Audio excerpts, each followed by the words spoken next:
కృష్ణ, నీ ముందు మందు తాగాలంటే మాకు చాలా సిగ్గుగా ఉంది బ్రదర్. నువ్వా చొక్క ముట్టుకో, మేము సీసాలో చొక్క విడిచిపెడితే ఊరుకో. ఈ వ్యసనం అలవాటు కాకపోవడం వాడి అదృష్టం రా. ఈ చిన్న వ్యసనాలన్నింటినీ మించిన గొప్ప వ్యసనం మన వాడికుందిరా. అదేమిటో తెలుసా? స్నేహం. కరెక్ట్, మన వాడి వ్యసనం స్నేహమే.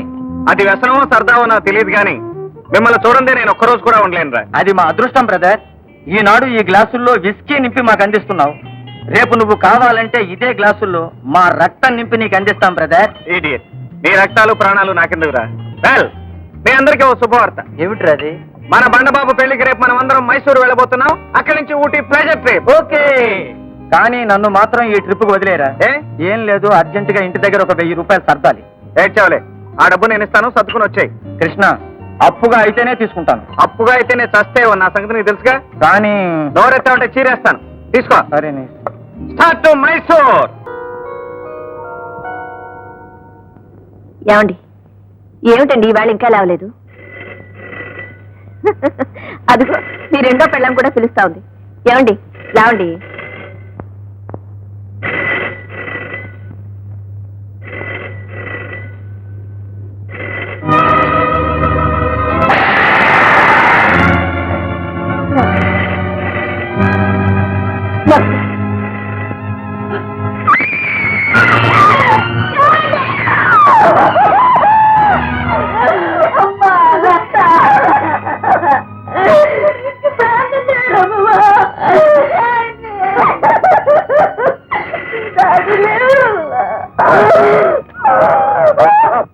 కృష్ణ, నా శవం చితికి చేరే లోపుగా ఈ కాగితం నీ చేతికి చేరుతుందని ఆశిస్తాను. దీర్ఘ నిద్రపోతున్న మీ డాడీ కళ్ళల్లోకి ఒక్కసారి చూడు కృష్ణ. ఆ కళ్ళల్లో క్షమాపణ కనిపించడం లేదు. ఓడలు బళ్ళయ్యాయి కృష్ణ. విధి నిన్నటి వెన్నెల వెలుగుని మింగేసి చిక్కటి చీకటిని మిగిల్చింది.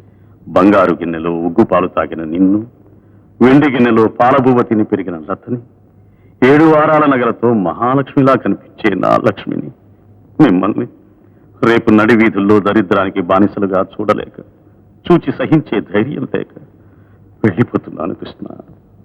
మనుషుల్ని, మంచితనాన్ని నమ్మి సర్వం పోగొట్టుకున్నాను కృష్ణ. ఈ ఇల్లు, ఆస్తి ఏదీ మీకు మిగలకపోవచ్చు. అంతేకాదు, అప్పుని, అవమానాన్ని నీ పేరిట విల్లు రాసి మరీ వెళ్ళిపోతున్నాను. అసమర్థుడైన ఈ వెర్రిబాగుల తండ్రిని క్షమిస్తావు కదూ? No, don't cry. కంట తడిపెట్టే కృష్ణ. కన్నీళ్ళంటే అసహ్యం నాకు. I hate them. నాకు లేని ధైర్యాన్ని, సహనాన్ని నీకు నిండుగా ప్రసాదించాలని ఆ దేవుణ్ణి ప్రార్థిస్తున్నాను. సంతకాలు చేసి చేసి అలసిపోయిన ఈ చేయి చేస్తున్న చివరి సంతకం. మాధవరావు.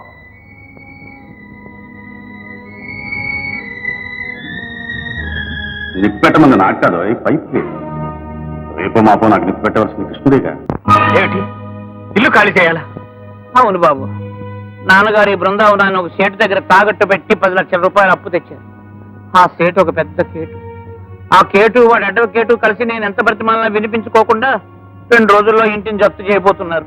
గురునాథం గారు, అన్నీ మా నుంచి దూరం అయిపోయినా సరే ఈ ఇల్లు మాత్రం నాన్నగారి జ్ఞాపక చిహ్నంగా నిలిచిపోవాలి. ఇల్లు జప్తులో ఉందన్న విషయం అమ్మకు మాత్రం తెలియనీకండి. చనిపోయిన మా నాన్నగారిని ఈ ఇంట్లో చూసుకుంటోంది ఆవిడ. ఇప్పుడు ఈ జప్తు అవటానికి ఏదైనా మార్గం ఉందా గురునాథం గారు? లేదు బాబు, వాడు చాలా మొండివాడు. ఏదైనా 2-3 లక్షల రూపాయలు ఇవ్వగలిగితే కొంతకాలం పాటు ఆపు చేయవచ్చునని నేను అనుకుంటున్నాను. అయినా అంత డబ్బు మీ దగ్గర ఎక్కడుంది పాపం? తెస్తాను. నాకు ప్రాణం ఇచ్చే స్నేహితులు ఉన్నారు. 2 లక్షలు తేవటం నాకు సమస్య కాదు. ఏమిటి, 2 లక్షలు కావాలా? బాగుంది బ్రదర్, 2 రూపాయలు అడిగినట్టు అడిగావు. కావాలంటే ఇల్లు మీ పేరున తాకట్టు పెట్టండి. ఇల్లు సత్తే పరాయి చేతిలో పడకుండా నిలుపుకోవాలి ప్లీజ్. సారీ, స్నేహం వరకేరా బ్రదర్. ముందు కావాలా, ఓ పెగ్గు పోస్తాను తాగు. ఫుడ్ కావాలా, మాతో పాటు తిను. అంతేగాని స్నేహంలో డబ్బు, అప్పు అనే మాటలు వాడకూడదు. అది నా ప్రిన్సిపల్. వేణు, నువ్వేమైనా ఏర్పాటు చేయగలవా? నేనా? పోరా, ఆనాడు ఒళ్ళుపై తెలియకుండా ఖర్చు పెట్టుకోవడం దేనికి? ఈనాడు చెయ్యి చాచి అడుక్కోవడం దేనికి? నేను ఒళ్ళుపై తెలియకుండా ఖర్చు పెట్టింది మీకోసం రా. నేను నీ వ్యసనానికి బలైపోయాను. రే, ఆ రోజున నేను ఇచ్చిన విస్కీకి బదులుగా రక్తం ఇస్తానన్న నోరేరా ఇది? ఇవ్వు రక్తం.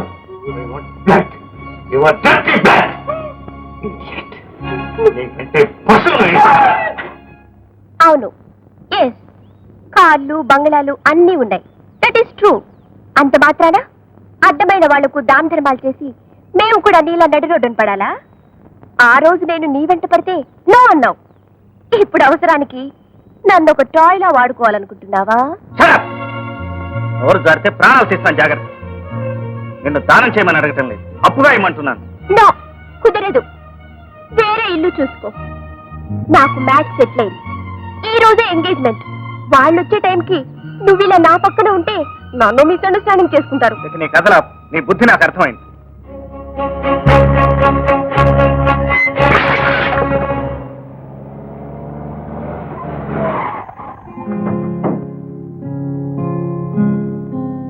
రాధ, ఈ లోకంలో స్నేహాలు ప్రేమలు డబ్బుకు లోబడి ఉంటాయని చాలా ఆలస్యంగా తెలుసుకున్నాను.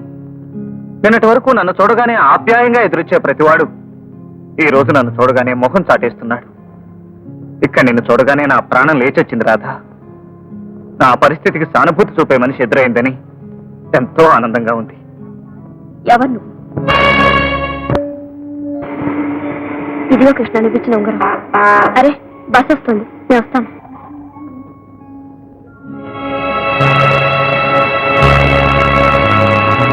కోర్టు ఆర్డరే కావచ్చండి.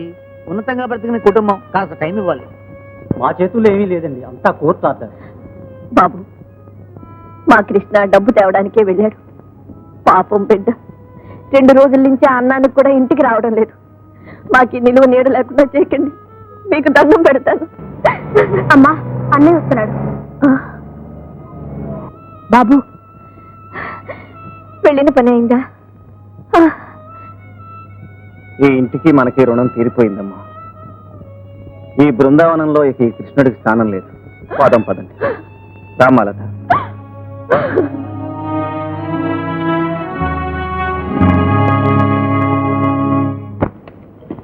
రండి బాబు, రండి. ఇదే ఇల్లు. ఇదిగో ఇది వంటగది, బెడ్రూము, నా పక్కన వరండా, ఎదుగుంటా నుయ్య. అట్టెంతండి? బ్యాంకులో పనిచేసి ఒక ఆయన వచ్చి 300 ఇస్తా అన్నారు. మీకు అంతే అద్దె చెప్పమన్నారు మా లేడీస్. 300? ఏమండి, అద్దెలు ఎంత ఉంటాయో నాకు తెలియదు. ఈ ఇంటికి 300 ఎక్కువేమో. ఈ మాత్రం ఇల్లు ఉంటే ఈ ఊళ్ళో 400 తీసుకుంటున్నారు ఆత్రపు మనుషులు. మా లేడీస్ మంచి లేడీస్ కనుక 300 చెప్పమన్నారు.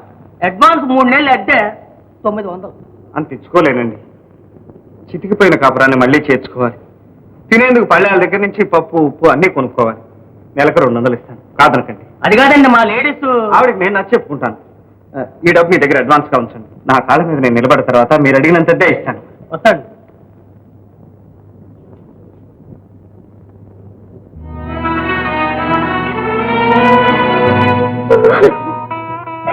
అమ్మా, ఊరంతా మేడలో వైభవంగా బ్రతికాం. ఇంత చిన్న ఇంట్లోకి నిన్ను తీసుకొచ్చా. నన్ను మన్నించమ్మా, బాధపడదు. నా గురించి బాధపడడం లేదురా, నీ గురించి. లక్షలు లక్షలు దానం చేసిన కోటీశ్వరుడు బిడ్డగా పెరిగా ఒక్క 100 రూపాయల కోసం సరుకులు తెచ్చుకోవాలి, తినే కంచాలు తెచ్చుకోవాలంటూ నువ్వు ప్రాధాయపడుతూ ఉంటే అది చూడ్డానికేనా నేను బ్రతుకున్నాను అన్నదేరా నా బాధ. ఊరుకో, చేతిలో డబ్బు లేకపోయినా నా కండల్లో బలం ఉంది, ఒంట్లో ఓపిక ఉంది. నేను మిమ్మల్ని బ్రతికించుకుంటాను.